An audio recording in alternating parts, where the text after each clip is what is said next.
Support for the Dice Tower comes from listeners like you, and from TheOp, also known as USAopoly, and from GameNerds.com. Thanks for your support. The Dice Tower, episode 728. Games you can play in 30 minutes or less.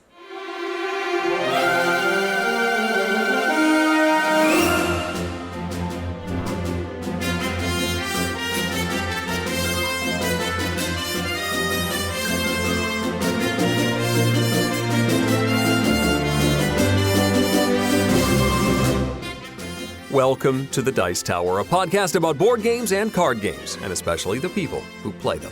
On today's show, Tom is away, so Crystal joins me to answer some questions from the Facebook mailbag, and Geoff joins us to discuss why we tend to choke when the stakes are high in a game. Then we speed things up a bit with our top 10 games that play in 30 minutes or less. I'm Eric Summerer, and here's your host, the speedy delivery driver to my Noid, Crystal Dax. Hello, everyone, and hi, Eric. Oh my gosh, I'm back on the Dice Tower podcast. It's been a few years. It has been. I know we were talking before the show. I know you've shown up in a few live episodes, but you were telling me that you did one with me and Tom, just like a standard, straightforward third chair episode, something like 4 years ago. Yeah, I'm not quite sure when it was. It was definitely a few years ago. I kind of don't remember. Chances are the listeners, who have probably far better memories than you and I do, would remember better than me, but it has definitely been a while. It has been. It is a delight to have you here on the show with us. Crystal is here because Tom and the rest of the crew is at Gen Con right now and was far too busy to do a little old podcast like this. And so I took the opportunity to get my partner in crime from Dice Tower Tonight onto the show, and we're going to have a great time. I mean, you and I, we nerd out together every 2 weeks on Dice Tower Tonight, and so it is a pleasure to get to nerd out in even a slightly longer format show with you. Yes, for those who don't know, your primary podcast home is Board Game Blitz, where you try to keep things a little snappier, a little shorter format than what we do here at the Dice Tower.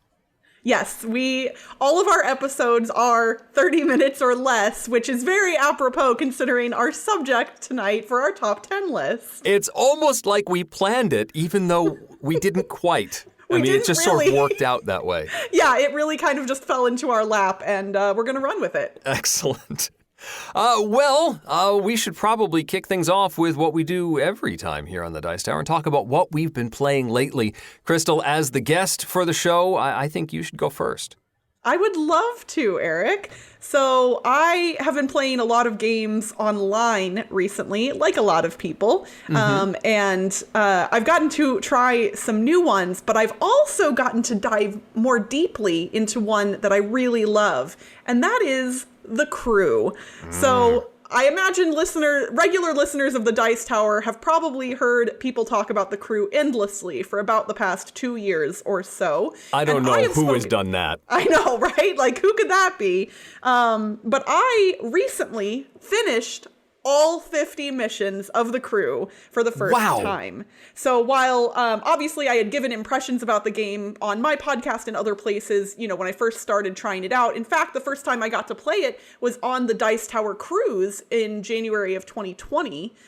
So getting close to 2 years ago now. I just recently finally finished the 50th mission. And for those of you who are not familiar with The Crew, it is a trick-taking game in the vein of Spades or Hearts or other classic card games where players all play a card to the middle of the table, and based on the rules of the game, one of the players generally then collects the trick or the cards that were played by all of the players that round. In The Crew specifically, you are going on missions out in space. You are astronauts, and it is a cooperative game where all of the players are playing together rather than against one another.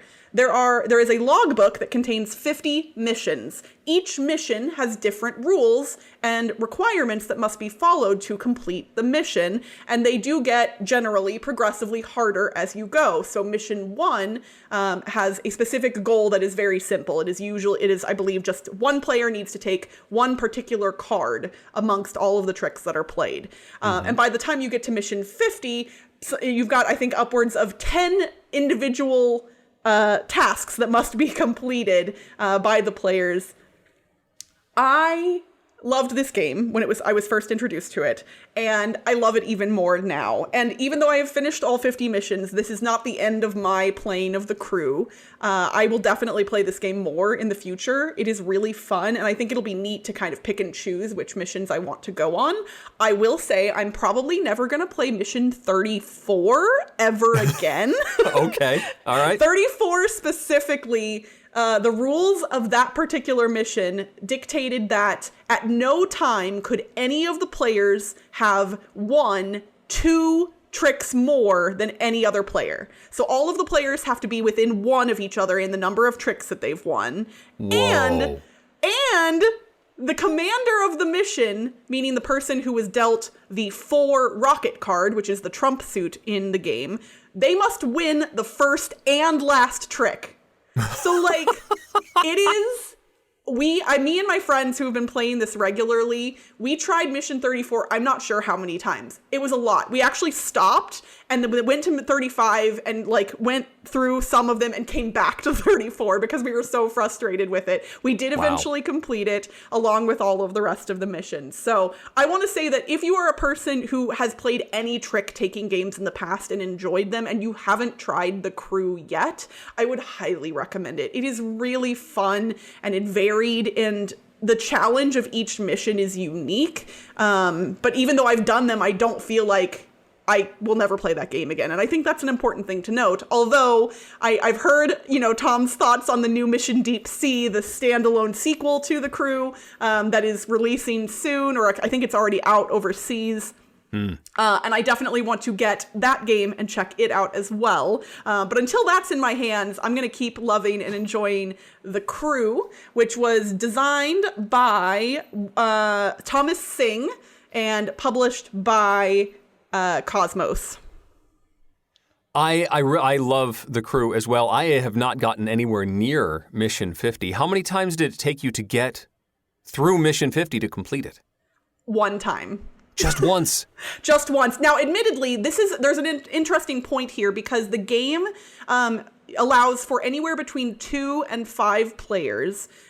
With 2 players, it's a little bit awkward. It changes the rules because you have to have a dummy hand. So I consider it generally to be more of a 3 to 5 player game. And it is easier with 3 players, and then harder with 4 and even harder with 5 in most of the missions that I have played. And I've played it at all of those player counts. I've played a number of missions at all 3 of those player counts, but the majority of my gameplay, especially all the ones toward the end, were in a 3-player game. And I do believe that playing with 3 makes the game easier, but it definitely didn't make it easy. Like I said, that mission 34, especially with 5 players, I can't even fathom. Like, it was so hard. Great. That's great news. Wonderful accomplishment to get through all 50. And I appreciate the point you made about still having plenty of play left in this game, because even though you may have played a particular scenario before, there's still usually a lot of luck of the draw as you're revealing particular cards that you need to get to certain people.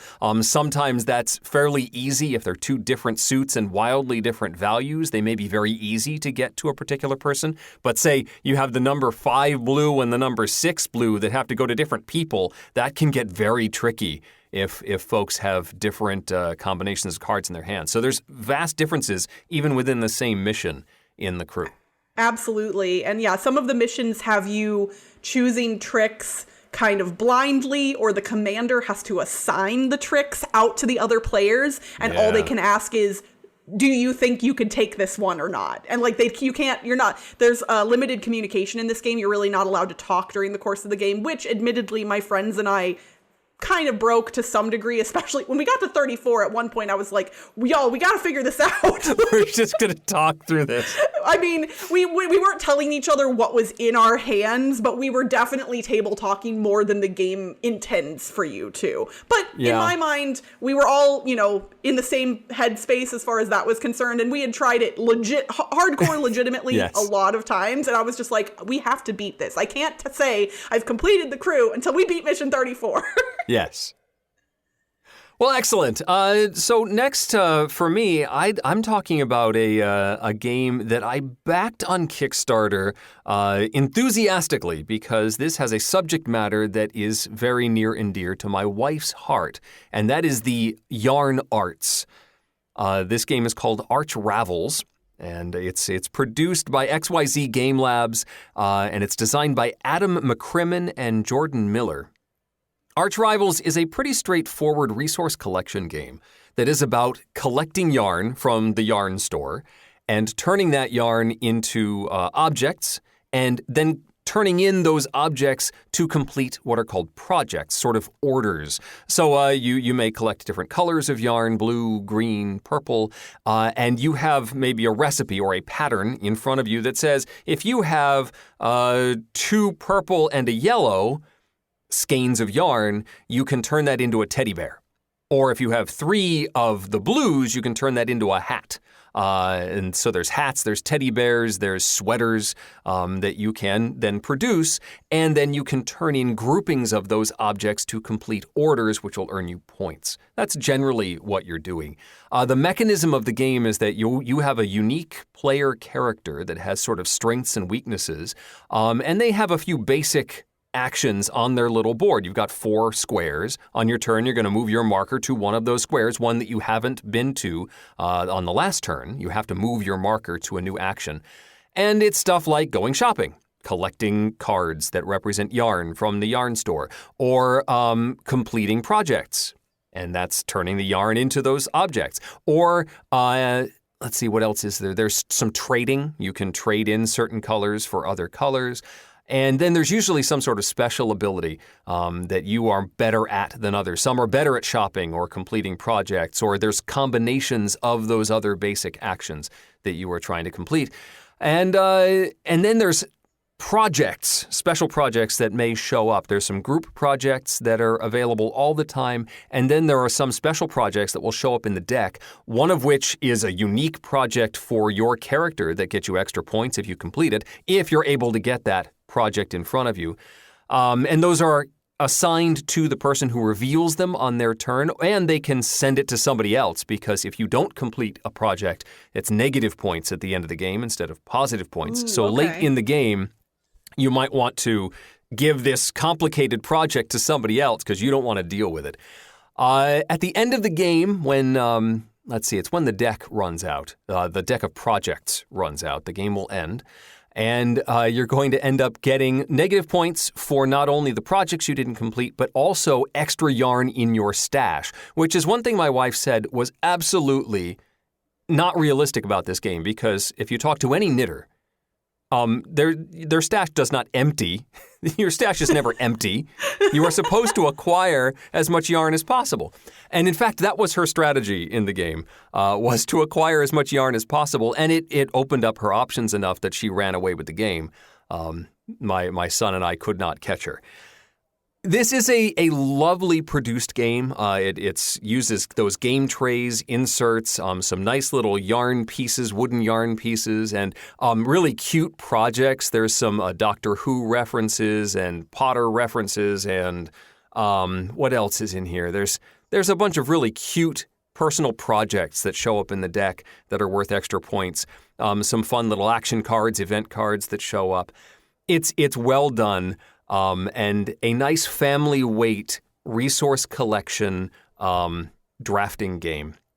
Ravels gets a thumbs up from my family, except for that rule where really you just want as much yarn as possible. Why negative points? I mean, it gives me great delight to hear that your wife was like, oh, no, you're supposed to collect yarn. She did, and then that helped her win the game. That feels like, even if the rule or the mechanic didn't match exactly what she knew, she did what she knew, and it worked, so. Yeah, she said, I'm an expert, so why wouldn't I be really good at this game? I mean, she ran away with it, so clearly she knows what she's talking about. All right, well, next up for me is a children's game, a pretty old children's game compared to some of the things that we talk about here on the podcast. And that is a game that has a whole bunch of names. Some of the most common of which are Midnight Party, Ghost Party, Escape from the Hidden Castle, or as it's known on Board Game Arena, Hugo, which I guess is the name of the little ghost in the game. So this is a children's game. It is a roll and move style game, which I know a lot of people, tend to kind of shy away from. Surprise! I wondered if you would do that. Shout out to the Dice Tower Network podcast, Alumni? Flip the Table, Alumnus? who's been gone for a while, but we still love it. So in Hugo, each player controls a number of guests at a party, and those guests then are doing laps basically around a circular board, like a lot of roll and move games.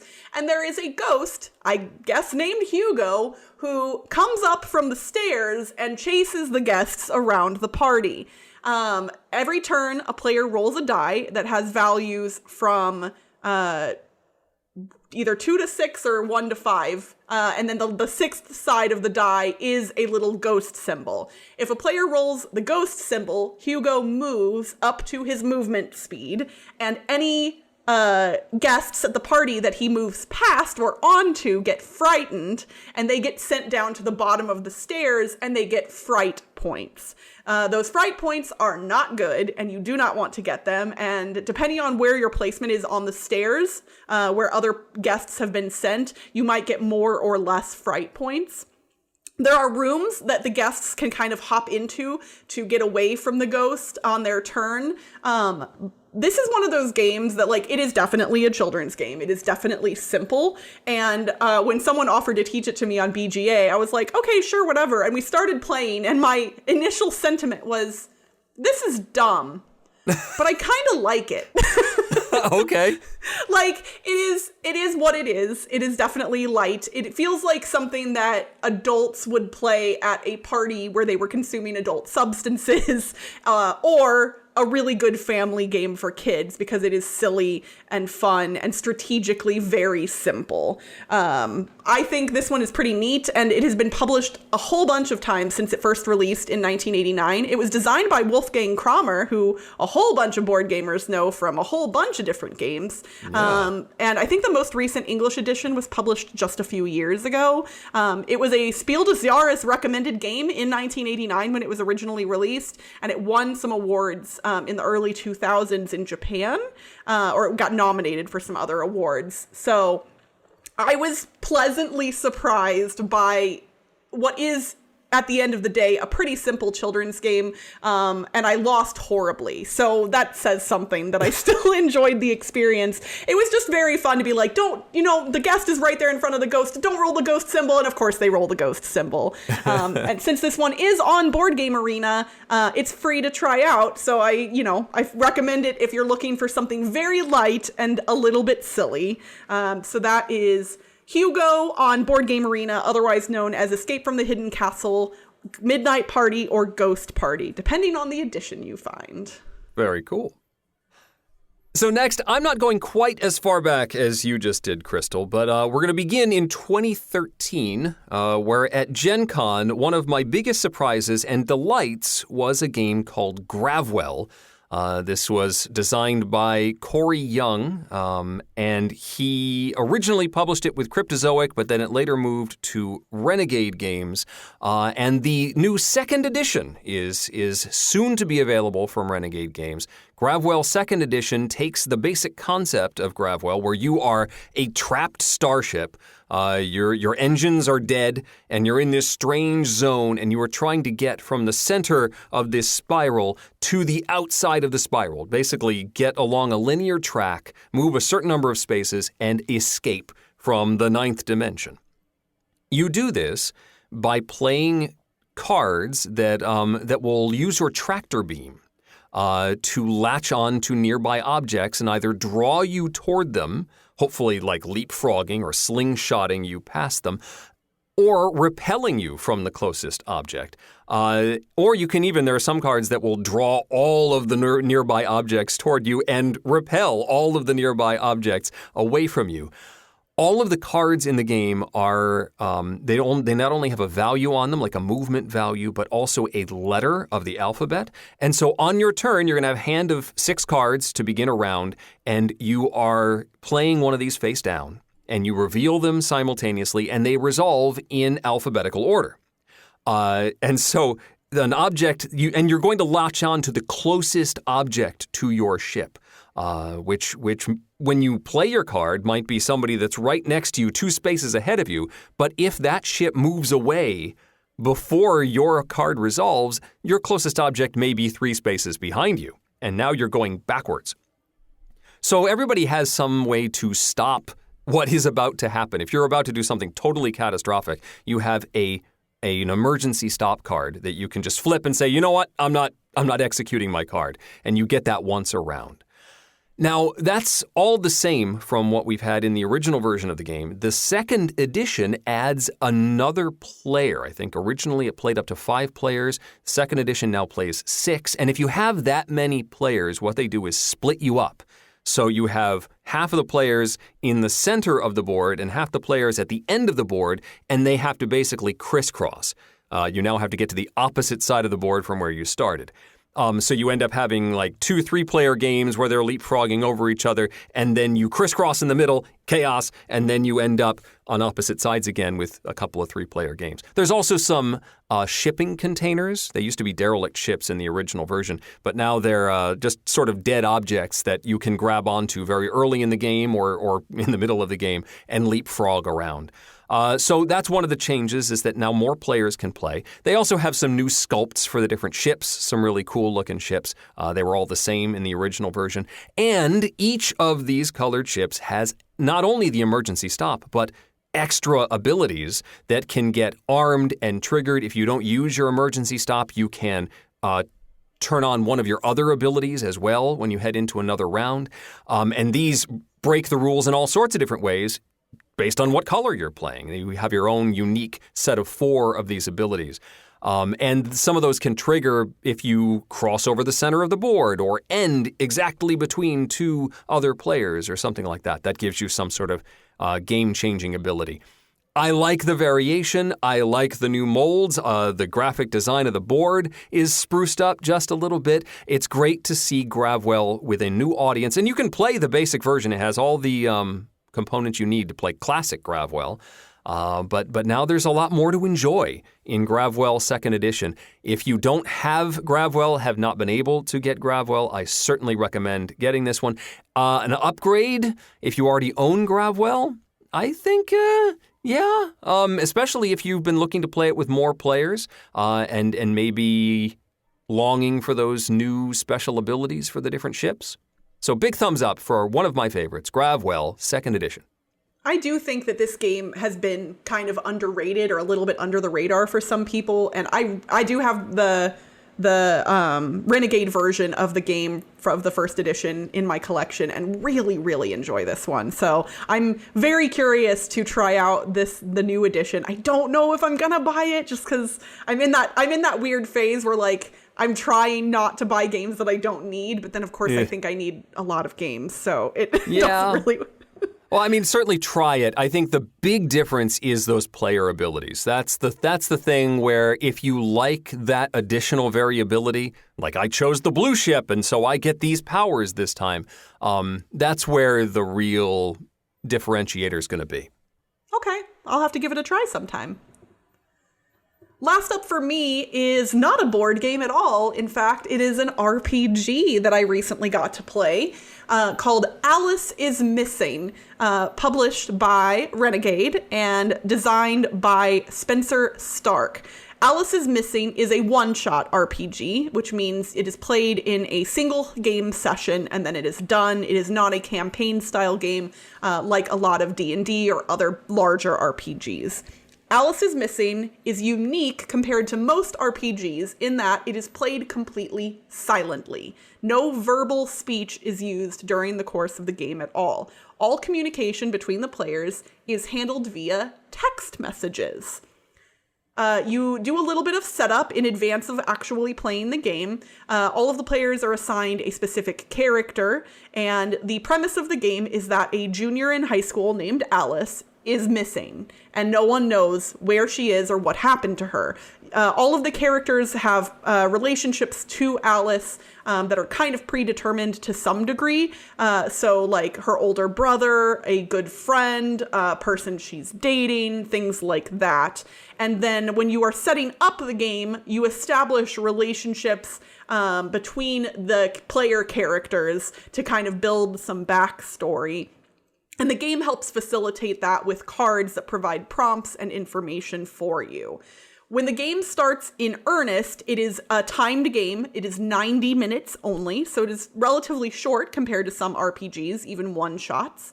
And the game has a deck of cards that have times on them that relate to the time of the game itself. So there is a card that gets flipped over right at the 90-minute mark, right when the game starts, and then there are cards at varying intervals, usually every 5 to 10 minutes, and those get assigned to specific characters. So not everyone sees those cards when they get revealed.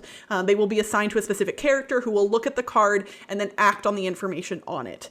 The first message is always a group text from the main character who is coming back into town, and they're worried about Alice, and that kicks off the conversation. And then the subsequent cards will introduce things like suspects that might be involved in Alice's disappearance or other events that have taken place in the town where you and Alice live.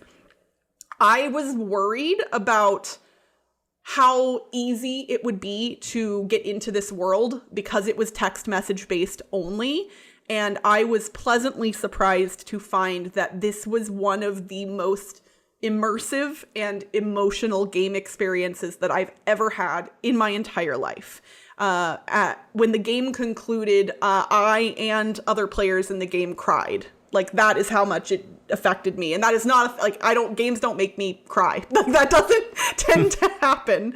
I was deeply affected by the story that we created in those 90 minutes. The time cards, the suspect cards, all of the cards in the game, there are multiple versions of those cards. So it's not exactly the same each time you play the game either. You'll get different suspects, different prompts, different things. One player who watched the playthrough that I did, because we streamed it live on Twitch, said that even just in the character creation process, even though the names and the relationships to some degree are predetermined by the game, they said that the characters we created were entirely different than the ones that their group had created. And so the experience was already different just right from the get-go. I adored this game. And I think if you're a person, a board gamer who really likes interesting experiences and you like storytelling in any way, shape, or form, this is definitely something to look into. I was just intrigued by how unique of a concept it was, and I'm very glad that I got a chance to play it, and I am looking forward to playing it again in the future and seeing the different story that happens as a result of the game. Just as a note, there are some content warnings related to the game itself. Obviously, with a young girl being missing, there is the potential for references to violence or other adult subject matter. The players can determine in advance lines and veils that they want to incorporate into the game, meaning things that they can discuss lightly, things they can discuss more heavily, and things that cannot be discussed at all. And so with any RPG, it is always good to discuss lines and veils in advance of gameplay, and especially for a game like this where there is some heavy subject matter involved. This is not a children's game. My group did not go into anything super in-depth in that regard. We kept everything somewhat high level, and it still affected me greatly. So, that is Alice is Missing, published by Renegade, designed by Spencer Stark. I highly recommend it if you're looking for an interesting one-shot RPG to play. Very, very cool. So, you say that the game is played over text messages. How daunting is this for someone like me who does not like to text a lot? I mean, I would say well, okay, so when you say you don't like to text, do you communicate via written mediums in some form that you do like? Meaning like Facebook Messenger or Slack or Discord or something like that? Is it just pure text messages that you're not keen on? Because I mean, it's really technology in general. Like if are you juggling multiple threads? Say there's 5 people playing. Are you constantly doing small group texts or, individual? Do you have to keep track of all the individual threads plus small groups plus the full group? That's where I'm going to run into trouble. Yes, that is the answer to your question is yes. So my group played via Discord, and there was a specific Discord server set up that was built to facilitate the game. So it actually dealt out the cards for us in the Discord at the right times. Like it knows how to, it set all that up and knew how to do it. But we did have, I had an individual message string with each other player character, and there was a group chat as well. I will say, though, that it didn't seem too overwhelming because obviously not everybody can message everybody all at the same time. So generally, conversations tended to either we were all in the group chat together or we had kind of just happened to break off and message one another separately. If people are interested in seeing what that looks like, the VOD of the stream that I did is up on the Board Game Blitz YouTube channel. If you search Board Game Blitz, Alice is Missing, it would probably be very easy to find. So if you kind of want to see what that looks like in practice, not just me describing it, you could click through and take a look there. And I think it would give you a good idea. We actually showed everyone's Discord screens and their webcams on screen at the same time. You have to look on a big device to be able to read all of that, obviously. If you're looking on a phone screen, it's going to be too tiny to read. But yeah, if you pull it up on like a big computer monitor or a television, you can at least get an idea for what that looked like. But it didn't feel frantic, if that's what you're kind of getting at. Like it was relatively chill. Until one of the player characters stopped responding to our messages because he got a card saying that he could no longer respond to messages based on what had happened to him. And I started freaking out and messaging him frantically going, "Where are you? What happened? Oh my God, are you okay?" I was genuinely worried for this character that my friend had created. Very, very nice. Now, this wasn't planned. I have another Renegade title as well to finish things off. It's Renegade Night, apparently. I guess that this is just the way it came out. Matt Riddle and Ben Pinchback designed this game called Stellar, which came out before one I talked about a few weeks ago called Sub-Astral. Both of these are smaller box card games. We're talking about Stellar, which came before Sub-Astral. Stellar is a 2-player only dueling drafting game. You have sort of, I'm going to call it a grid, but it's more of a pyramid of cards that you are going to create. It's a bunch of cards that form a picture of a kid looking through a telescope. And you are going to place cards into this structure, this pyramid, that represent stellar objects, planets and nebulas and satellites and all sorts of stuff. Not only are you building this pyramid, but you are also putting things into your tableau, what they call your journal and your telescope. Those are the 2 areas of your table space that you are building. Now, you do this by playing cards from your hand. So you've got your hand of cards.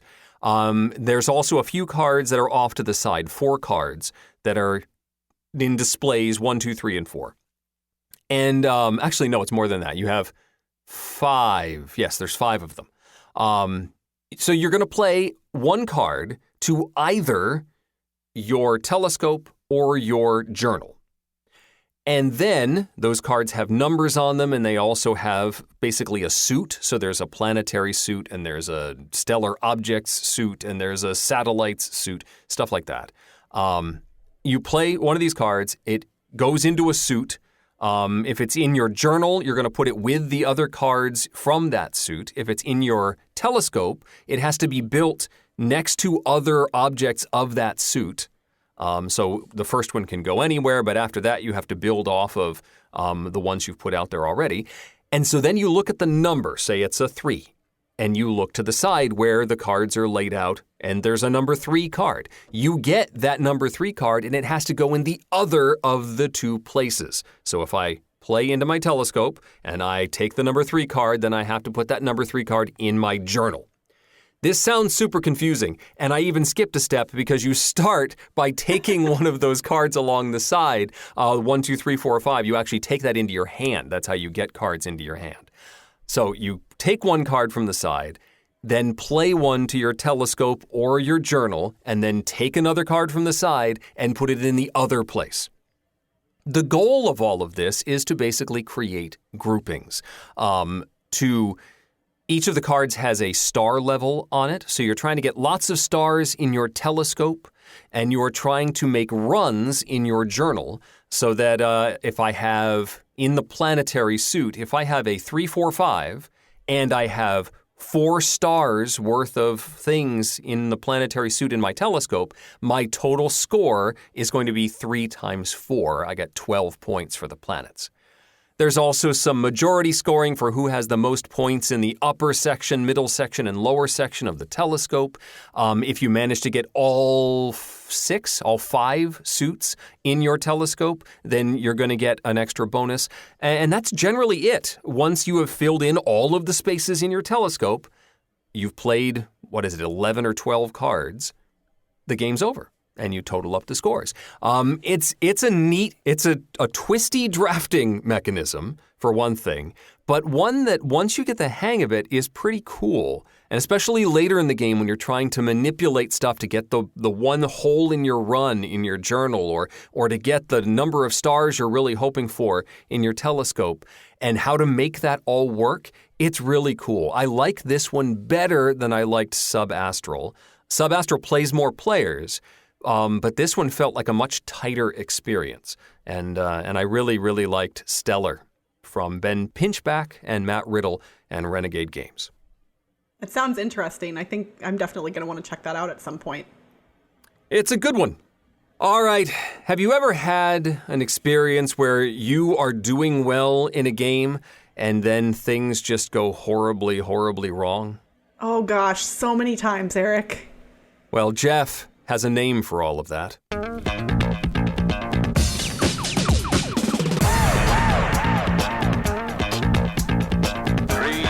2, 1, go. It's time for Game Tech with Geoff Engelstein, where we find out how games really work. Pressure does weird things to our cognitive skills. In small doses, it can help us concentrate and keep us focused, and actually improve performance. But in excess situations, it can do the opposite. Under high pressure, our performance can deteriorate, and we can do poorly. There's a word for this, of course: choking. Now for me, it tends to happen with dexterity games. If I'm playing a flicking game and there's a shot, even an easy shot, that I absolutely, definitely have to make, I can tell you now that it probably is not going to go that well. As humans, it seems like we may be uniquely subject to choking. We have a better understanding of the stakes and a physiological response. But are we? A team of researchers at Carnegie Mellon came up with an experiment to see how monkeys responded to pressure. Now, I know I talked about monkeys not too long ago, but this story is too good to pass up. So here's the setup. They trained 3 rhesus monkeys to play a game, a modified video game in essence, that required speed and accuracy from the monkeys. They used a motion capture system that let the monkeys control a cursor on a screen by moving their fingers around. The game was this: a circle would be on the screen, and the monkey needed to move the cursor inside that circle. Once it was inside, the game would start. And after a few seconds, another circle would appear on the screen, and the monkey had to move the cursor into the new circle within a set amount of time. If they were successful, they got a reward, fruit juice usually, but if not, no reward. It took about 3 months to train the monkeys to play the game. Then they added the pressure. They showed the monkeys a symbol at the start of the game that indicated whether the prize for winning would be small, medium, large, or what they called jackpot. The jackpot reward was way, way, way bigger than the other rewards. Now, as the monkeys played and saw these symbols, they began to associate the icon with the size of the reward. and their accuracy in completing the task did begin to change. There were no changes at all for small, medium, or large rewards. They were as accurate as ever. But if the jackpot symbol came up, their accuracy went down, dropping from 10 to 25%. When the reward was huge, the monkeys choked. They were just not as good. Now, interestingly, all 3 of the monkeys in the study were worse at the game under jackpot conditions. The amount they were worse varied, but the performance for all of them declined. Also, even though they had the monkeys continue playing the game for months after they mastered it and were introduced to the jackpot reward, their performance for the jackpot games never improved. They choked just as badly from when they first understood the meaning of that symbol to the last. In one sense, I guess, this study is a bit comforting. Choking seems to be hardwired into us, I guess. The anxiety of a high-pressure situation just throws off our bodies. However, one quick story before we go. Back when Space Cadets first came out, I was doing a demo game at Gen Con. I think that Tom or Eric may have also been in this game, at least that's how I remember it, but I do remember distinctly that there was a 10-year-old girl on the weapons station. And in addition to solving little puzzles to load their torpedoes, the weapons officer is also in charge of shooting the enemy ships by flicking a disc down a track. Now, normally, as the player's ship gets damaged and they really need to take out the enemies, the weapons officer starts to have flicking problems because of the pressure. But not this girl. She was incredible. Every single flick was right smack into the best zones with zero hesitation. Rarely have I been as impressed as I was by her coolness under pressure. So, I guess that while me and my monkeys are bad under pressure, there are those rare people who are completely unflappable. This is Geoff Engelstein with Game Tech. So one of the worst things that my friends could do to me in game group is when I was leading in a game and maybe heading into the final round or something, and my friend Joe would say, "Well, it's your game to lose." Oh, gosh. And of course you know what would happen. That was like a chat. I'm like, don't say that, because I will find a way to lose this. I will tank this in some manner. And I often would. No.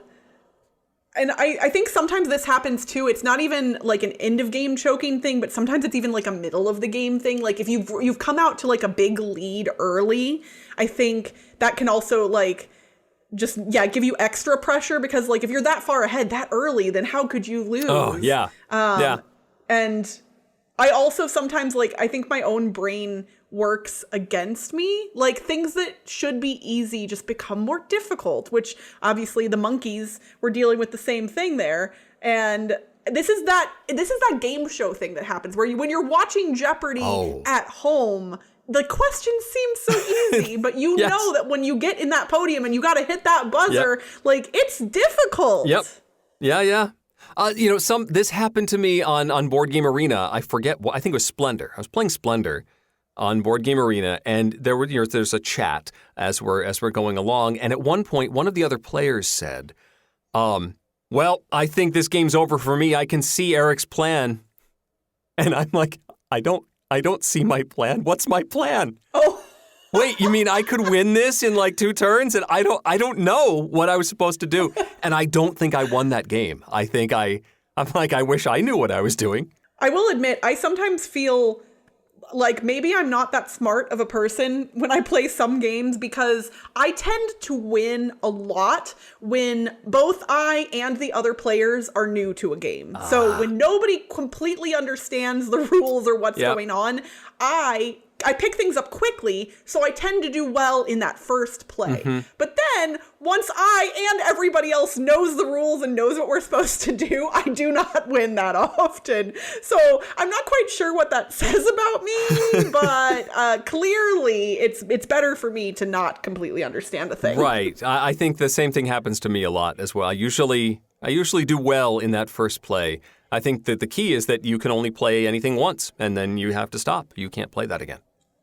I wonder if it also, relating to this choking thing, I wonder if it kind of feels like less pressure for me in that first play, because like of course I'm not going to win. It's my first time playing this game. I'm just learning. I'm just experiencing it. I'm just having fun. Yeah. And so with that lack of pressure, maybe it does make it easier to do well. You play more loosey-goosey. You're just more relaxed maybe you're willing to take more risks too. If you're just go with your gut instinct without like double, without backing up and second guessing yourself.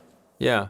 Whereas, now that you've played it a couple times or you're the game teacher, it's like, well now you got to show us what you're doing.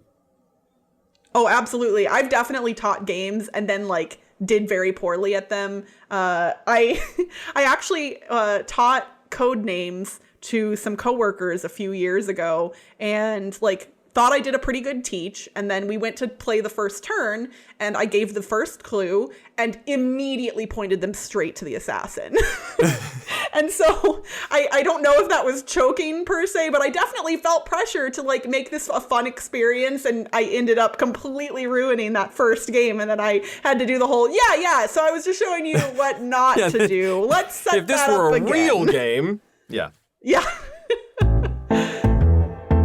Support for the Dice Tower comes from TheOp, which is excited to bring back TheOp at home for Gen Con. Stay tuned to @TheOp.games on social as they preview and get in-depth first looks at some exciting new games such as Cuphead fast-rolling dice game, The Goonies Coded Chronicles, Kingdom Hearts Perilous Pursuit, Harry Potter Talisman, new party game 25 words or less, Mickey Food Fight, and more. Follow along on social and be sure to enter the giveaways to earn some fun games. And for Dice Tower listeners, you can get 10% off your entire purchase at TheOp.games. That's available for all games, puzzles, and accessories, and free shipping is available on purchases of $49 or more. This offer is available for U.S. residents only, but all you have to do is enter the code DICETOWER, all one word, DICETOWER, at checkout at TheOp.games. Questions.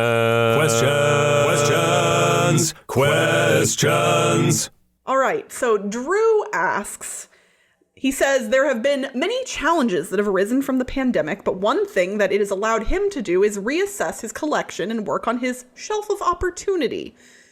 He asks us, have we had a case where we've gone back through our collection and realized that we had some games that we'd forgotten about and now want to make getting them back to the table a priority to get them played? Or do we have any old favorites that we realized we wanted to get back to the table? Or are there any games that we realized that the pandemic or maybe a recent move that either you or I have taken in the past year caused us to reassess and realize that the game needed to find a new home?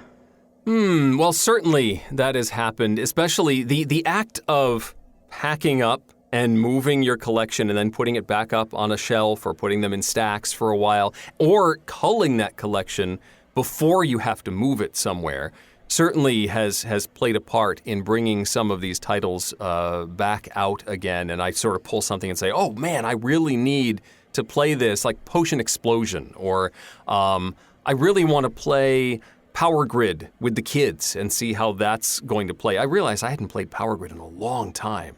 I really want to get that to the table. So certainly that sort of thing is happening. And there are a few things that I put in the trade or sell pile that I have since gone back and said, well, maybe I should give this one other chance. So there is that not being able to play things as much and having to organize and move the collection around as much as I've had to in the last few months. Have had to look at those boxes more often for sure. I've definitely been lucky in that my prior house and my current house both have enough space to house a lot of games. So unlike some people, I don't necessarily have to cull my collection, to keep it within a certain size. I can kind of do whatever I want in that regard. But when I did move, it gave me a chance to reevaluate my collection. And there were games in there that I don't dislike, that I enjoy playing, but I realized I was never playing either my own copies of that game or that game at all anymore. Yeah. A couple examples, like I love the game Tokaido. I think it's super fun.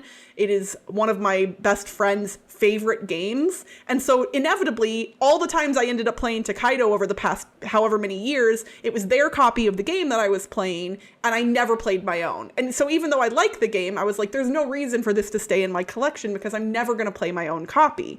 And so that one hit the trade pile, even though I really like it. And I have other games like that too. And yeah, when similarly to you, I was putting things up back on the shelf and going, oh man, I haven't played this one in so long. Yeah. And, you know, really wanting to get back to some of those older titles has been a very common theme for me. Although it's funny because my desire to acquire new games has not gone away. So now I'm very torn because I have lots of new games that I've been acquiring that I haven't been able to play yet because of the pandemic, because I haven't been having friends over. But all these old games that I want to get back to the table too. In my dream scenario, like maybe 1 or 2 friends come over for the entire weekend and we play through a whole bunch of my collection. Yeah. I don't know if that is actually going to happen at some point, but that's what I kind of want to do at some point in the future. Have a little Crystal Con right here at my house. There you go. Yeah, I would love to do something like that, and get the game room finally finished, and have a bunch of folks over for like a full day, and just work through a bunch of stuff, and have people look at the shelves and say, oh, I haven't tried this one, and so I can say, oh, that was one of my favorites. Let's pull that out, and I can relive it together and teach you at the same time. I'm hoping the kids do that. That's still the hope, that one of them wanders in and goes, huh, what's this Logistico? That looks interesting. Okay. Here we go. That hasn't happened yet. Maybe someday. Mark says, it seems that live content and streaming is becoming more and more prevalent in the hobby. Why do you think that is? What are some of the differences in creating live versus recorded content? Well, I would say I'm probably fairly well qualified to answer this question since I do live streaming on Twitch every single week and have been for the majority of the pandemic and even before the pandemic started. Yeah.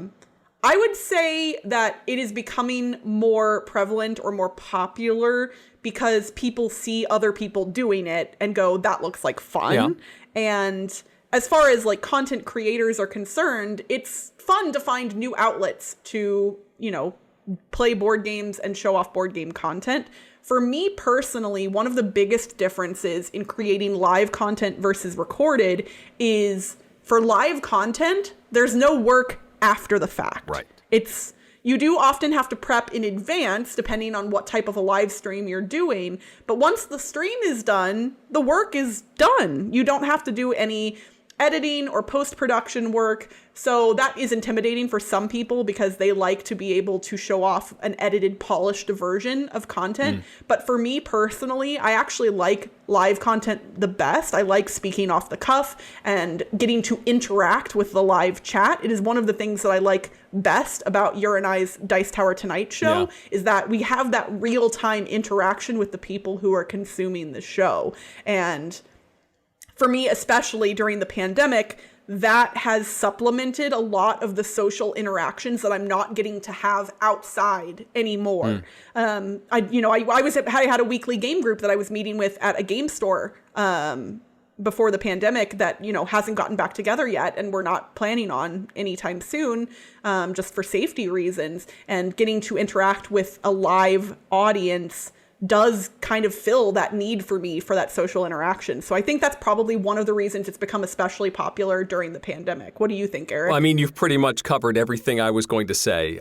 You front load the prep. So, for example, for a Dice Tower Tonight, when we're playing a game with the audience, there will be whoever is running that game will usually be spending a couple of hours getting things put together and ready to go and ready to go smoothly. And then there's the pressure of just doing it live, but there's also the safety net, I guess, of having a live audience there, that when something doesn't go the way it's supposed to, there's a live group there that's also laughing along with you. And willing to go on the ride of doing something live. So it's less polished for sure, because you don't have the luxury of post-production editing, but it is also a lot simpler to simply throw on the camera and do a show and do a hangout or do a question and answer session and just have a good time, as opposed to trying to come up with the most polished product. I think that's the draw. Absolutely. Yeah, I think less polished, but sometimes more genuine. I think, especially for me personally, before I was a content creator, I felt like I was getting to know the people whose content I was consuming. And when it's edited and pre-recorded and all of that, you're only seeing part of them. And I think when I watch other people live stream, I get to see kind of their whole self, even if they are quote unquote on, so to speak, right, and kind of, trying to display a certain part of their personality. I think more of the real slips through. And I like that. I like getting to know the people behind the board game content, and live streams allow me to do that more easily. Yeah. All right. So Lynn asks, as content creators who get to play a decent amount of games, do you ever get FOMO? And for those of you who don't know the acronym, FOMO is fear of missing out.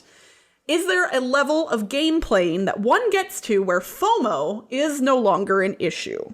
For me, no. I was going to say the answer is no. Yeah, there's not a level at which it goes away. No, definitely FOMO. I do get plenty of games to play, and there's always something new to explore, but there's also plenty of things that I don't get to see. We're right now, as we record this, getting to see people at Gen Con looking at new releases and getting to see some of those games that we have not had a chance to see yet. And yeah, there's a little bit of missing out on that. Or, when I hear about a particular game that shows up at Dice Tower headquarters, and you see the guys showing pictures of them playing it, or their review that they're doing a video review, and it's like I wish I was there and part of that group playing that game. I didn't necessarily get a copy of that, and won't for a few months or something like that. It happens to everybody, at least me. How about you, Crystal? I would agree wholeheartedly. And this is definitely kind of an individual thing or a personality thing. There are board gamers who are more lifestyle gamers in that they pick specific games and play those games more often than anything else. But for people like you and me, I think part of the reason that we were interested in getting into content creation in the first place, one of many reasons, is that we like trying new games. Right. That is one of my biggest joys in life. Like, even though I have all these games that I own, it's not that I'm wanting to neglect them, but the experience of trying something new is one of my favorite things to do. And so it doesn't matter how many games I own or how many games I've played. It's the fear of missing out for me is not necessarily about the games themselves. It's about the experiences that I get to have when I play those new games. It's always for me about the experience, yeah. And trying new things is so much fun. So yeah, if you think that there is a magical level that you can hit where FOMO will eventually go away, I am sad to say that from my point of view, that does not exist. Yeah, no, I think I'm more envious now, or at least as envious, of just folks who have the time or the opportunity to get to play games more often than I am. Oh, yeah. Just seeing pictures of, I got together and played a bunch of games, I'm like, yeah, that sounds pretty cool. It really, really does. So John has one of the age-old questions, or at least a question about one of the age-old questions. What is your response to the like Monopoly question? For example, you say you like board games, and somebody says, oh, you mean like Monopoly? This is something that my answer has changed to over the course of my career as a gamer. When I really first got deep into the hobby, like early on in my tenure as what I would consider to be a hobby gamer, my knee-jerk reaction to that question was, no, not like Monopoly. Yeah. Because I think we as hobby gamers, at a certain point, a lot of us hit a point where we become weirdly jaded and judgmental of the games that came before, the older games that we now see mechanics in that aren't quite as polished or exciting as some of the newer games. But as time has progressed, if I were to be asked that question today, I would say yes, like Monopoly, but guess what? Over the years, the things that were in Monopoly and Scrabble and all of those older games, people have come up with really cool, new, exciting ways to explore what a board game can be. And so it's like Monopoly, but more for adults and more exciting and more adventure and more story, and it's more strategic. And I kind of just like use that as a jumping off point to explain to them that it's more than Monopoly, not just not like Monopoly. Yeah. Similar, there was that knee jerk, and there were the t-shirts that said, no, not like Monopoly.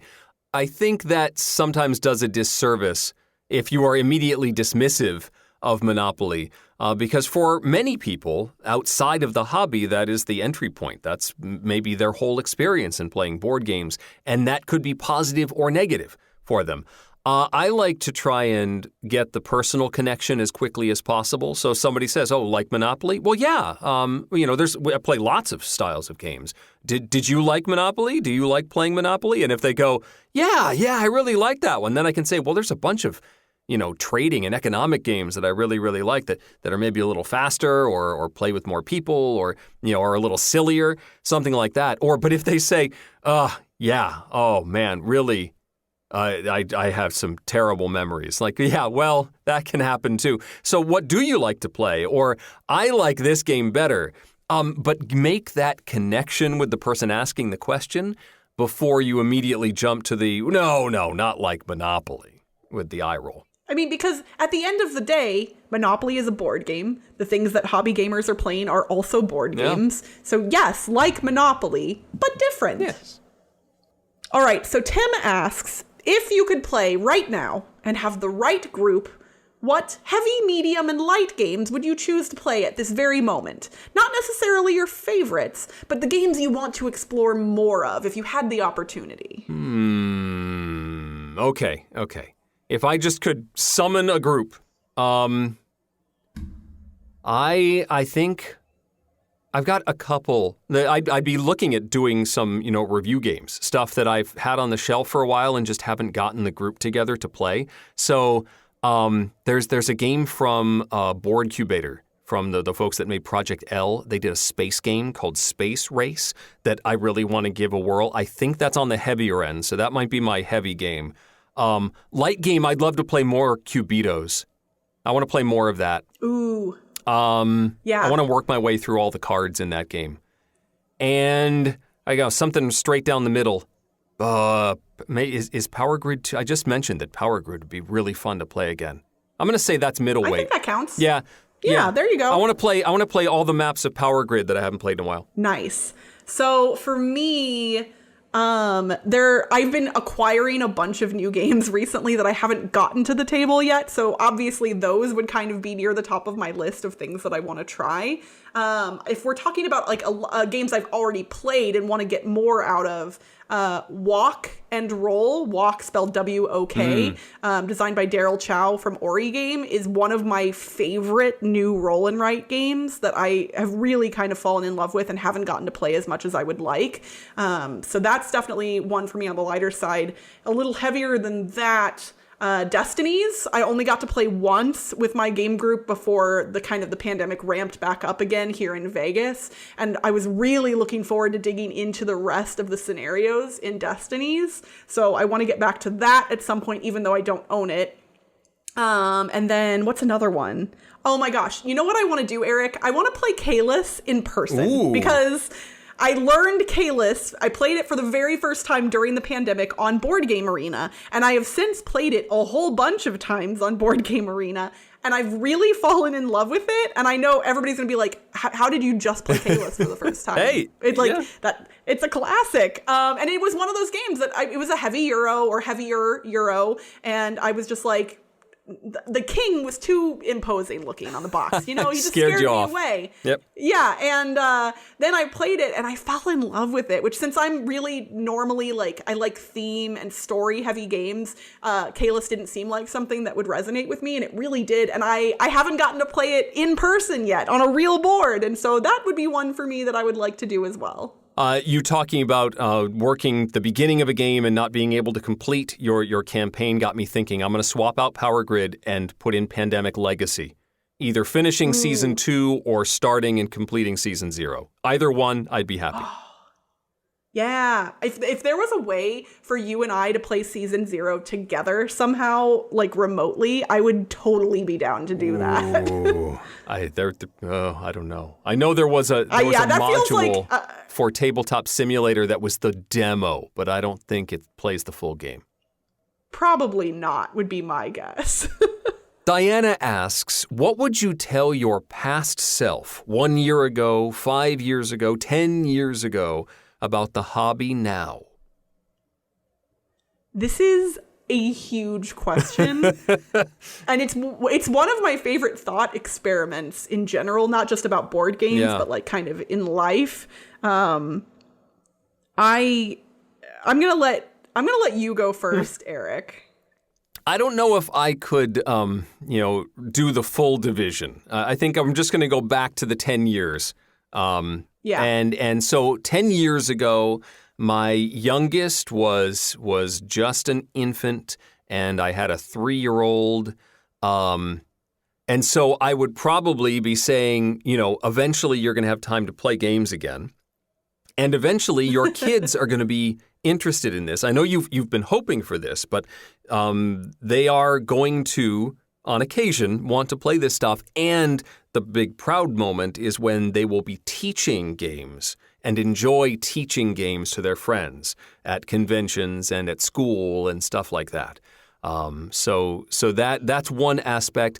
Also, I think I'd be looking at, the sea of Euro-style games from 10 years ago. All great stuff.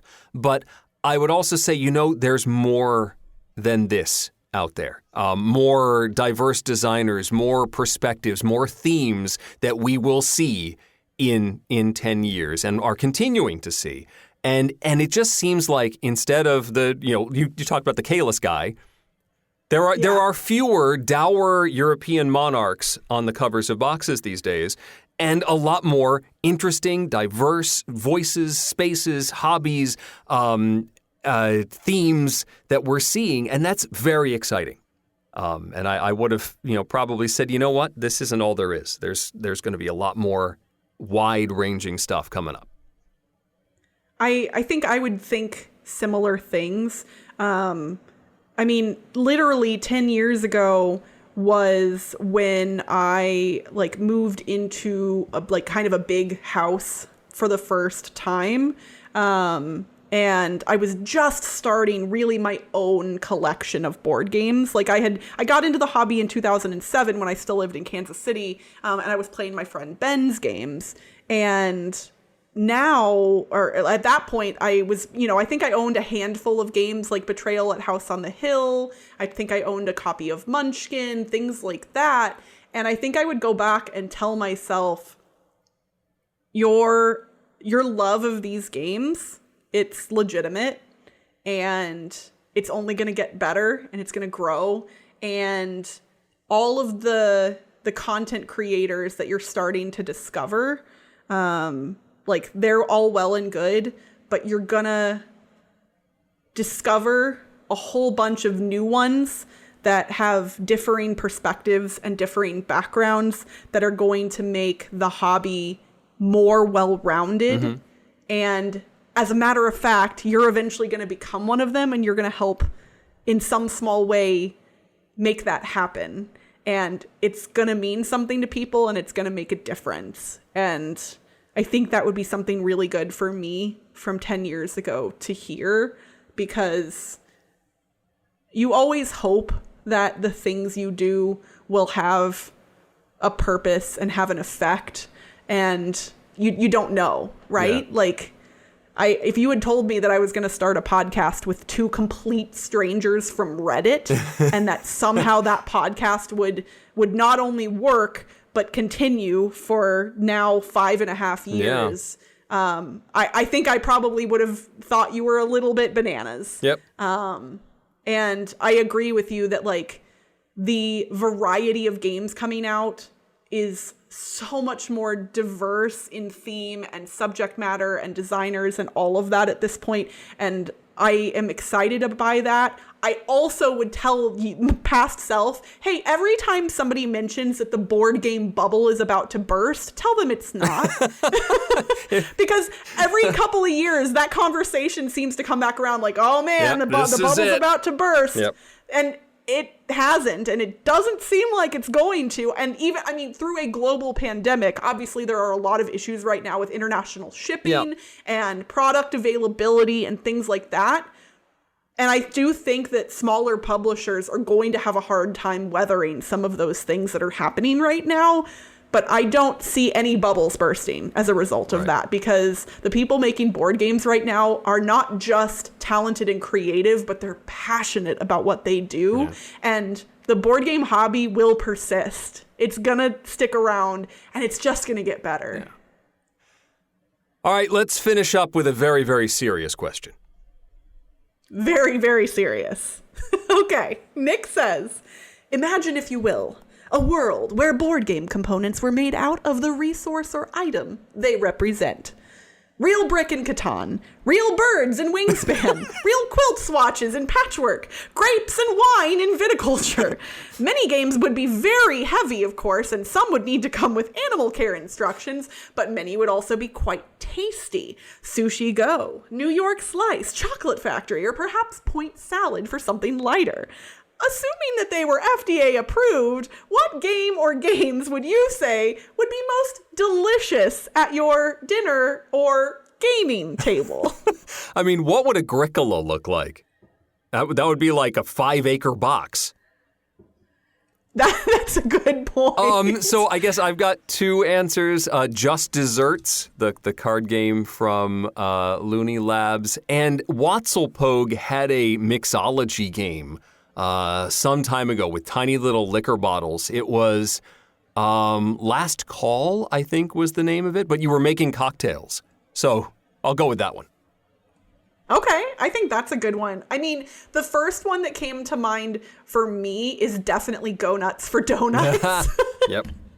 Because there's a lot of really delicious looking donuts in that game.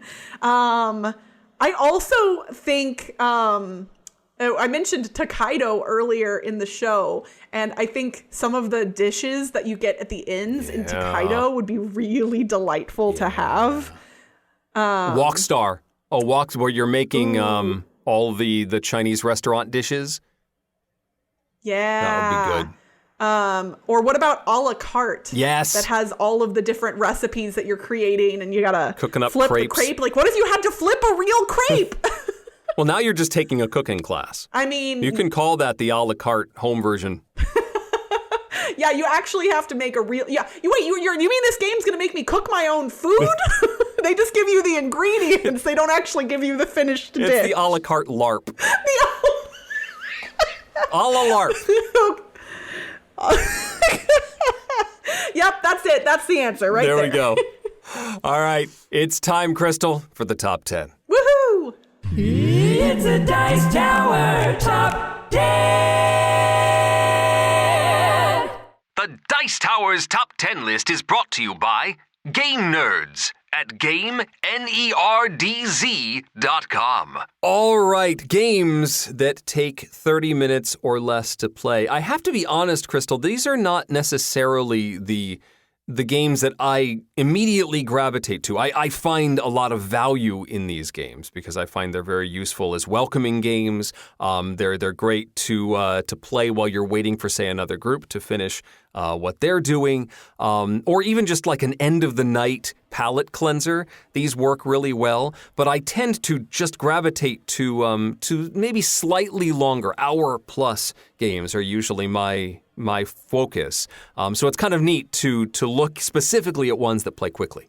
Absolutely. I think for me, I'm similar in a non-pandemic world, but I will say that my my available brain power and my desire to think really hard has been lessened during the pandemic. And so I have found myself gravitating towards shorter games more often than usual. And some of these games are definitely ones that I come back to kind of as almost comfort food, whether I'm playing them in real, like in person, or in a digital form. Yeah, and I could certainly focus on particular types of games. There are some genres that just tend to work really well in this shorter time frame, but I did try and pick a few that have some more depth to them, although I also, there's lots of games that say they play in 30 minutes, and you know they don't. Oh, yeah, that is definitely the case. I did not go off of what BGG says as the playtime or what the boxes say for the playtime. Yeah. I went off of my own experiences. Yes, and I'm sure that a couple of mine probably toe the line a little bit, but I think my margin of error isn't too bad here. I'm in the same boat you are. All right, here we go. Number 10. We're going to kick things off with a game that is timed. This is a real-time cooperative game called Magic Maze. You're sending your adventurers out into the mall to pick up the items that they need, but you don't control an individual, you control a direction.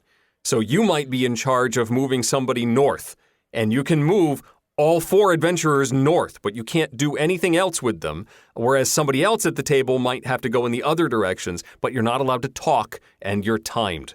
It's chaos, it's a lot of glaring, and there's a pawn that's the do-something pawn that you slam down in front of someone when they're supposed to do something. I need you to do that.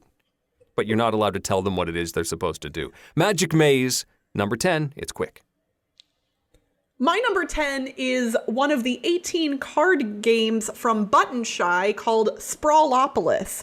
Sprawlopolis is a cooperative game that can be played with 1 to 4 players where you are building out a city grid. All of the cards have 4 quadrants on them of differing types: commercial buildings, residential buildings, parks, things like that. And you are layering the cards on top of one another in specific amounts to build out a grid based on rules that are determined at the beginning of the game. You flip over 3 of the cards and they will give you in-game scoring conditions that you have to meet. And then the group will play cards one at a time out to the grid trying to meet those conditions. It's a little bit different every time you play it. It's really fun. It fits in your pocket. It's my favorite of all of the Button Shy games. That is Sprawlopolis, my number 10. This is also my favorite of the Button Shy games. I was a little worried this might go a little over 30, because maybe I think more on this one. Because there is a lot of, okay, what do I do with this card? How can I maximize it? And so you could maybe stretch it a little bit, but I'm glad you're able to get it done quickly. I mean, there's 15 cards to play, so you'd have to take 2 minutes plus per card to make it last longer than 30. I can do that. I bet you can get it in under 30. Number 9. My number 9 is the pinball simulation Super Skill Pinball. It's a roll and write game from Geoff Engelstein with multiple different tables in the box, and you're rolling dice and allocating them to move your ball around your board, and hitting bumpers and scoring points and activating multi-ball mode and all sorts of really cool mechanisms that make it feel like pinball, but it does play pretty quickly. Super Skill Pinball, number 9. This was definitely on my short list. I got to play test it before it released, and I am so excited about the expansion for this one, the Ramp It Up. I definitely love Super Skill Pinball. It is baffling to me how Geoff was able to create a game that feels so much like pinball. Yeah, and a lot of roll and writes probably could have fit on the list. I'm sort of scanning along. I'm not sure how many more roll and write style games we have. A lot of them can fit in that 30 minutes or less, but I didn't want to just take over the list with them. I did the same thing. I tried to pick games kind of from different categories for this list, although I do own a lot of roll and writes that I really love that would fit in 30 minutes or less. Yep. My number 9 is a small card game called For Sale. For Sale is a game that is played in 2 phases. In the first phase, you are buying properties using the money that you were given at the beginning of the game. Players bid on the properties and then get money back, half of their money back if they don't win a bid. So you're losing money when you when you don't necessarily get the card that you want, but you end up with something. You're trying to get the most valuable properties for the second phase of the game, in which you are going to be selling the properties for money cards. It is unique in the two phases because you can actually teach this game in two parts. You can teach people the first phase, ignore the second phase completely until it comes up, and then teach them that as well. It is mechanically pretty simple, but very interesting to play strategically, especially at different player counts, I have found. And it's been one of my go-tos for quite some time. That is why For Sale is my number 9. For Sale definitely made my short list. I'm not sure if it's my number 11 exactly, but it was very close in those lower teens. And I think even with the hemming and hawing that can come in the auction round, because that's probably where the most time is spent in the first half of the game where you're going, do I really want to up my bid to 7? No pass. 7 is the amount that is always kind of the hardest, right? Like, well, you only start with, what, 14 or something like that? Well, it depends on the player count. The money amount differs based on how many players there are. And so that's why I think it's interesting, especially at different player counts, because you kind of have to modify your strategy to some degree, and that makes it really interesting and dynamic to play. But even with that, it still moves at a lovely clip and well within the time limit. For sure. Number 8. Number 8 is the deck builder that fits in the 30 minutes or less. Not many deck building games can do that. They can take a little while, especially with the shuffling and that sort of thing. But Abandon All Artichokes, the new one from Emma Larkins and Game Right Games, is super quick. You draft one card from the center, you play all the cards that have actions on them, and then your turn's done. And if you manage to draw a handful of cards that are all not artichokes, you win the game. And so you're just trying to shed the cards in your deck and take the actions that are going to help you out and mess up your opponents. And it all works at a pretty good pace, almost too fast. But it's one that my family really, really likes, lots of different groups, and it plays well within the time limit. Abandon All Artichokes, super cute, and my number 8. Definitely cute. The artwork on this one is great, and I played this one first on Board Game Arena and then immediately purchased a physical copy of the game. And this is going to be one that I'm going to put in a quiver once I start traveling around again, because it's quick and it's super fun. And while deck builders are not a genre that I tend to gravitate toward, this one is super fun. Yes, and putting in a quiver is a good idea because that darn tin is cute. It's adorable, but it's awkward. It is awkward. My number 8 is a 2-player card game called Hanami Koji. Hanami Koji is a game where 2 players are battling to win the attention of geishas that are laid out in the middle of the table between the 2 players. You have specific actions you can take where you are playing cards to your side of the board to each of the geishas, depending on which cards match, and you are trying to play the most cards to any particular geisha to win the control of them. And then based on the geishas that you control at the end of a round, you can win either by having a certain number of geishas or a certain number of points from geishas that can win you the game. The game is played over 3 rounds, and you can also play best 2 out of 3 rounds as well. They recently announced that there is an expansion coming for this one, which has greatly excited me and reinvigorated my desire to play this one. It is one that sits in my quiver all the time. I never put this back in its original box. It lives in my quiver, and even the larger cards that make up the middle of the board, I just have those kind of laying flat in the bottom of my quiver because they won't fit in normally, but those and my high society cards just lay in the bottom of the quiver. So I gotta dig them out, but it's worth doing. So that is why Hanami Koji is my number 8. It's a well-packed quiver. It is. Number 7. My number 7 is going to show up later on Crystal's list, but that's okay. I'll be ready to talk about it because I have exact change. My number 7 is another card game called Herbaceous. This one is from Pencil First Games with gorgeous art from Beth Sobel. It is a game about planting an herb garden. Actions are fairly simple. On your turn, you draw a card and play it either to your private garden or to the public garden. And then you draw a second card and place it to the opposite place. You are trying to collect sets of herbs of different types. So either like different pots that you are going to be planting herbs in want different things. So either herbs of all the same type, herbs of different types, and so on and so forth. It's another one of those games that mechanically is very simple, but the strategy can be really interesting. I've enjoyed also keeping this one in my quiver. A lot of the games on my list end up in my quiver because those short length games are kind of the ones that you want to just be able to pull out and grab and play on a whim. And Herbaceous, it doesn't just look gorgeous, but it plays really well and it's easy to teach. So that is why Herbaceous is my number 7. Number 6. Number 6 is Splendor. This is one of maybe 2 on my list that is just towing the line. Splendor, the resource collection game. You're collecting chips that represent gems and then using those gems to purchase cards that now not only represent one of your cards in that color, but also produce that color now.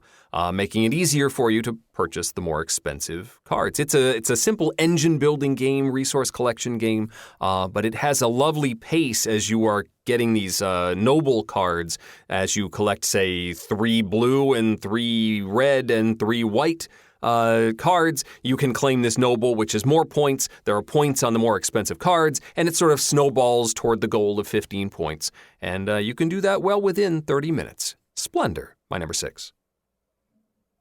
My number 6 is the 2-player cooperative version of Codenames called Codenames Duet. I would say this one probably is skirting the line of that 30-minute rule as well, but I definitely have played multiple games of this in 30 minutes or less.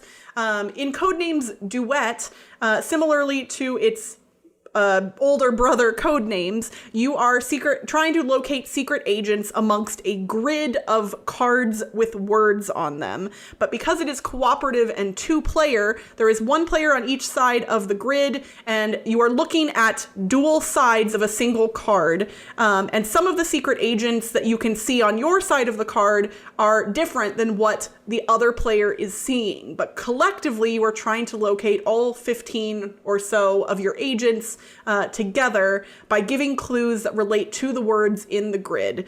It is so much fun. I really like original Codenames a lot, but Codenames Duet is my favorite of all of the Codenames games, and I will basically play this one anytime. I really, really like it a lot, and that is why it is my number 6. This does have the danger, though, of if somebody's thinking and hemming and hawing over their clue for too long, it can go over the line. But it is a great game. For sure. Number 5. Number 5 is the train game Transamerica, where you're laying down tracks, wooden sticks that represent tracks, and trying to reach your 5 cities spread around the map and be the first one to connect to your entire network. You can connect to other players' networks, which expands your reach, but it also expands their reach. Terrific little game that sort of repeats multiple times, so it's great for teaching new players. They get it after 1 round and are ready to jump in with everybody.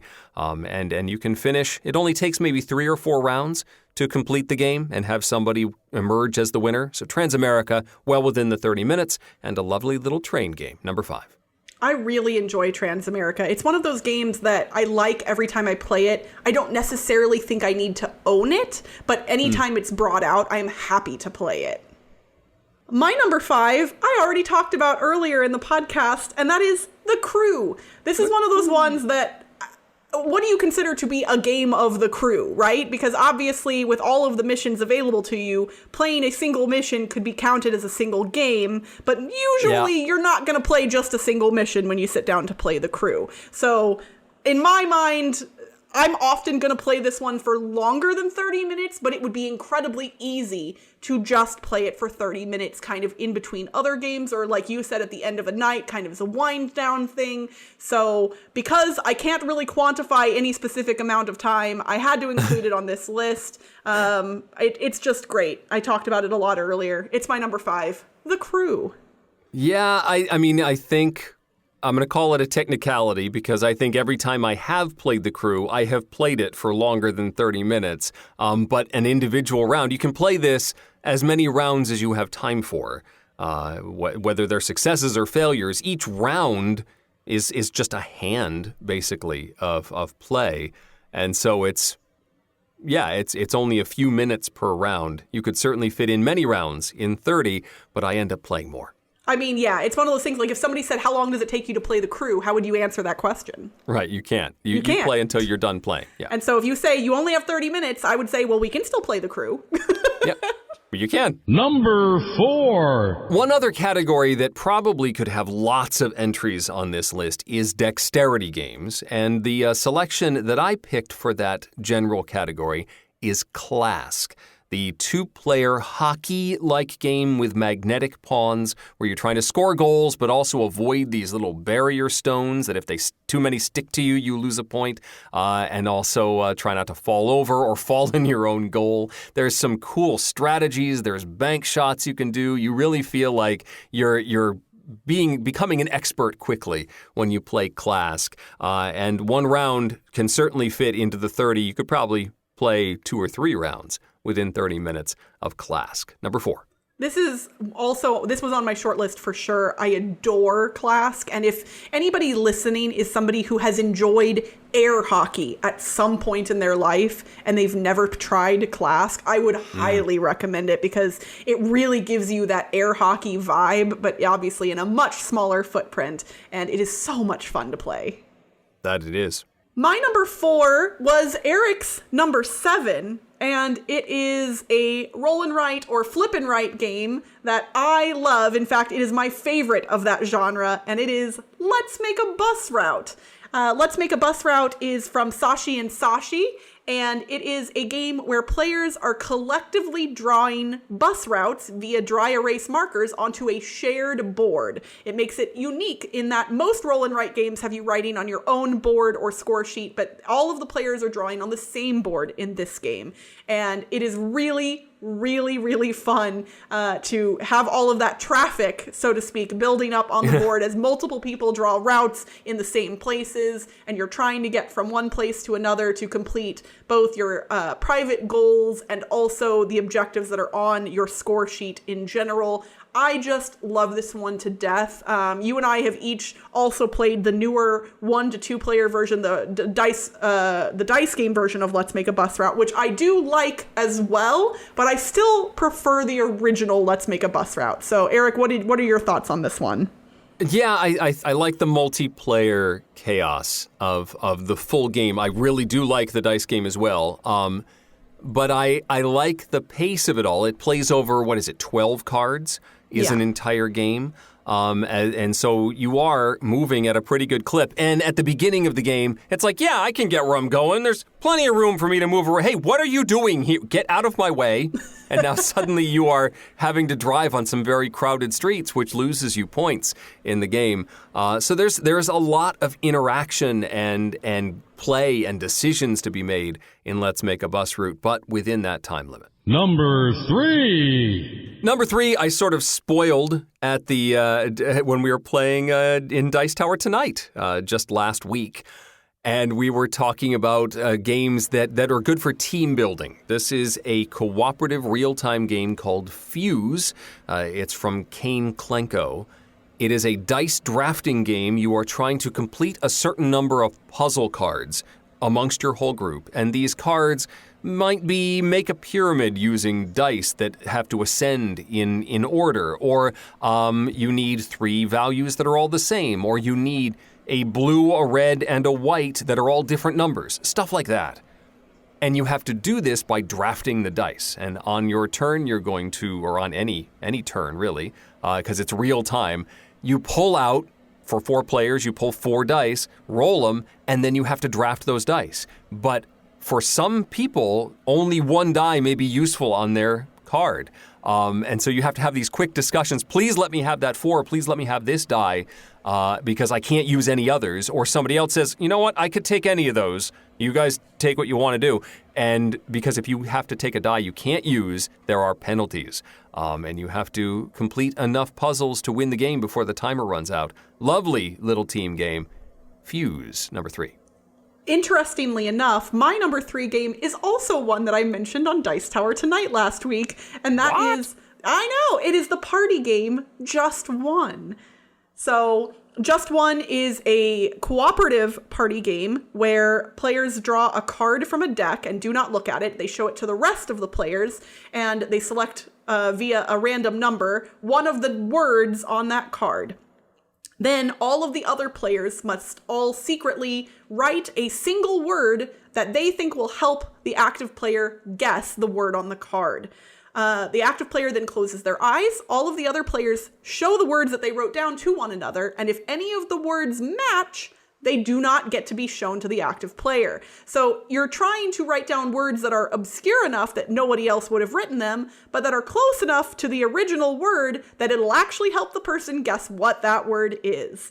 I have universally taught this game to groups of gamers and non-gamers alike, and it has never fallen flat. Everyone adores this game. In fact, the day we are recording this, I taught it to some coworkers today as a team building exercise, and all of them adored it. So Just One is one of my favorites to play with hobby gamers and non-gamers alike, and I own 2 copies that I have shoved into a single box, and that way I can play just 2 even if I want sometimes. There you go. So yep, that's my number 3, Just One.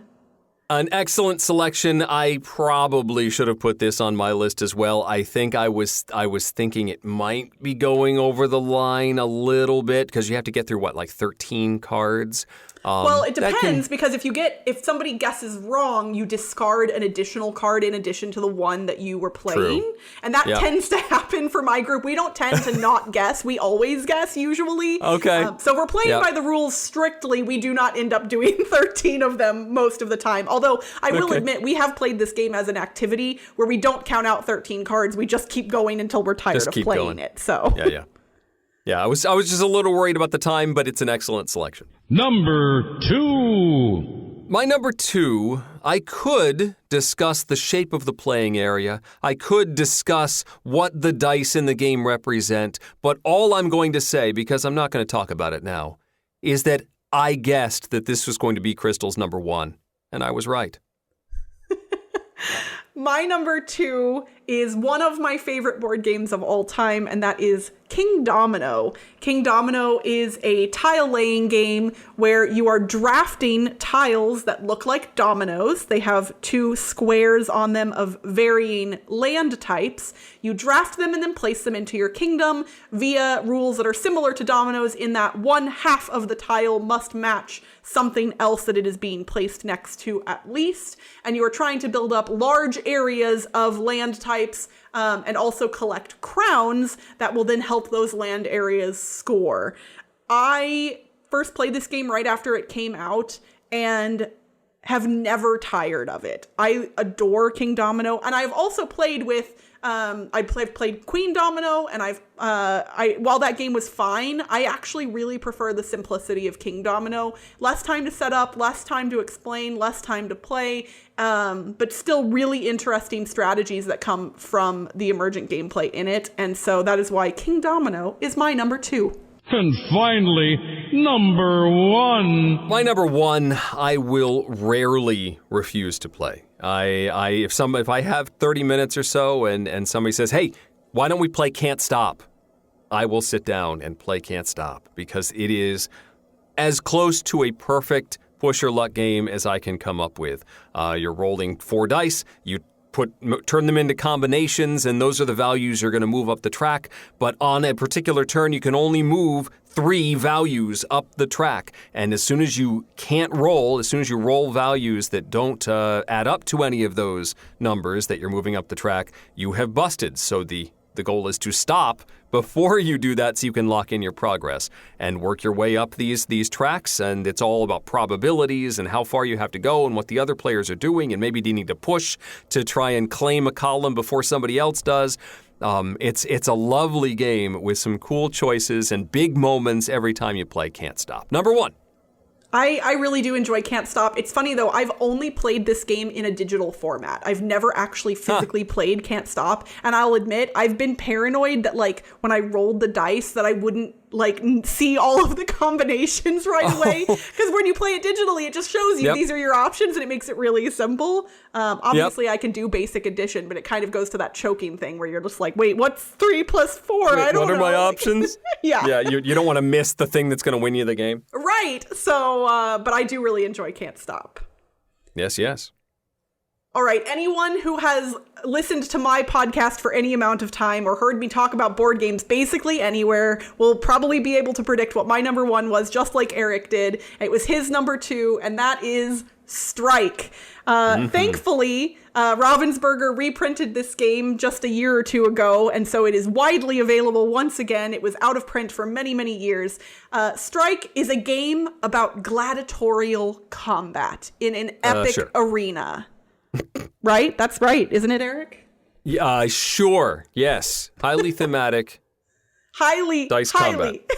No, so in Strike, you have a number of dice that are assigned to each of the players, and these dice on one side have an X, and on the other sides have numbers as a normal D6 would, and you throw them into the arena, which is inside the box itself. It is a plastic arena with kind of like a foam bottom to help deaden the dice when they get in, and you are trying to create matches of die faces that you can then pull back out of the box. It is a player elimination game, which is rare for me to enjoy, but the chaos and silliness and the seriousness via which both myself and some other players I play with approach this game with make it all the more enjoyable. And in fact, I believe I got to teach this one to you on the Dice Tower cruise a while back, Eric. Is that correct? You very much did, and now we have our own copy.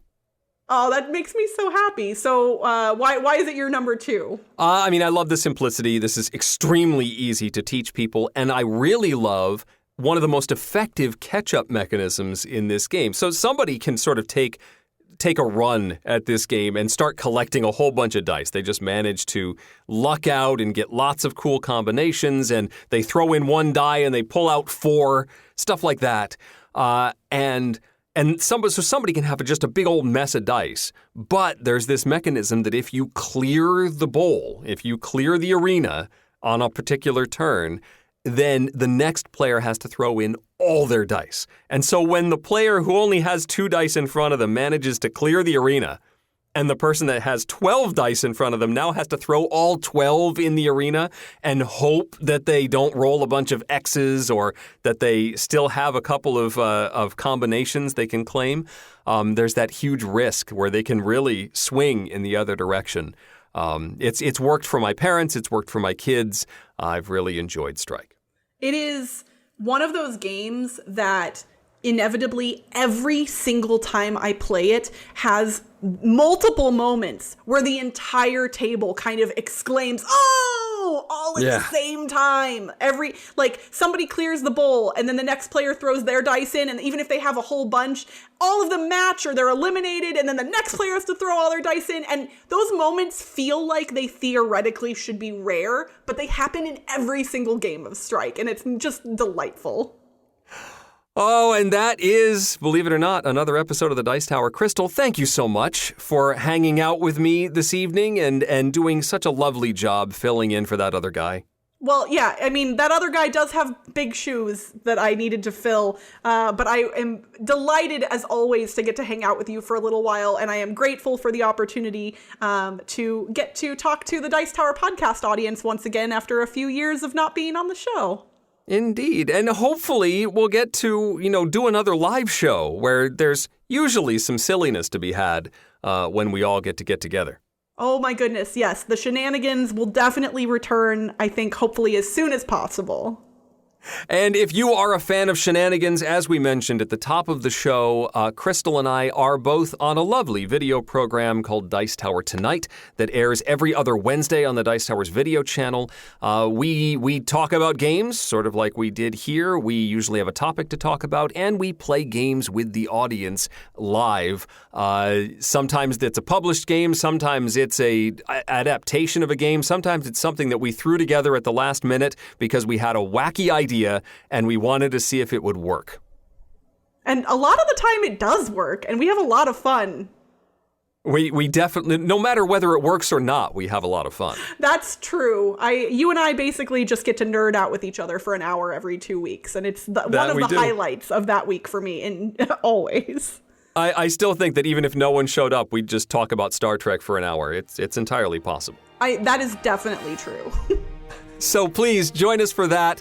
And Crystal, I hope we're able to get you back in podcast land real soon. But until then, I'm Eric Summerer. I'm Crystal Dax.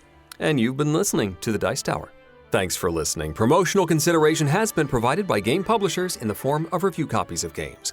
This episode, number 728, was recorded on September 17th, 2021. According to this schedule, I'm joining Mandy and Suzanne for next week's episode. And in 2 weeks, Tom and I break down our top 10 mass market games. This podcast is sponsored by listeners like you. Thank you for your continued support. And speaking of support, the Jack Vassell Memorial Fund is dedicated to providing support to members of the board gaming community in their hour of need. If a catastrophic event has become more than you can handle, find out how we can help at jackvassell.org. The Dice Tower is produced by Tom, Mandy, Suzanne, and Eric, with assistance from Rob Searing, Chris Yee, Mike DeLisio, and Roy Kennedy. Our metropolis of rabbits, hares, and kangaroos provided by Hoppy City. Timothy Pinkham composed our theme, and hosting is provided by Game Nerds, your all-in-one solution for all your nerdy needs at GameNerdsWithAZ.com. Let us know what you think of the show by posting to the Dice Tower Guild at BoardGameGeek.com, following the Dice Tower on Twitter, or by emailing us at tom@Dicetower.com, Crystal at Dicetower.com, or Eric at Dicetower.com. And don't forget to visit the other shows in the Dice Tower Network, including Board Game Blitz, the Portal Gaming Podcast, The Family Gamers, Board Gamers Anonymous, The Broken Meeple, The Game Pit, and Dice Tower Tonight. Find your next favorite at Dicetowernetwork.com. Until next time, from all the gang at the Dice Tower, have fun gaming. All right, so Eric, at the end of the show here, you mentioned Star Trek. Are we supposed to talk about Star Trek now? Because I feel like you've set us up, right? I mean, we probably should. I just watched a documentary that you recommended about Deep Space Nine that was really, really fun. What We Left Behind. If anybody who likes Star Trek or likes Deep Space Nine hasn't seen that documentary, I 100% recommend looking it up. They do like a pilot for a season 8, which is pretty fun. It's all like animated and animatics and space battles and stuff, and they are singing. I had no idea. You didn't say there was singing. There was singing. It is. Oh gosh. Yeah. It is a great time. Go watch it. What We Left Behind. So long, everybody. Live long and prosper.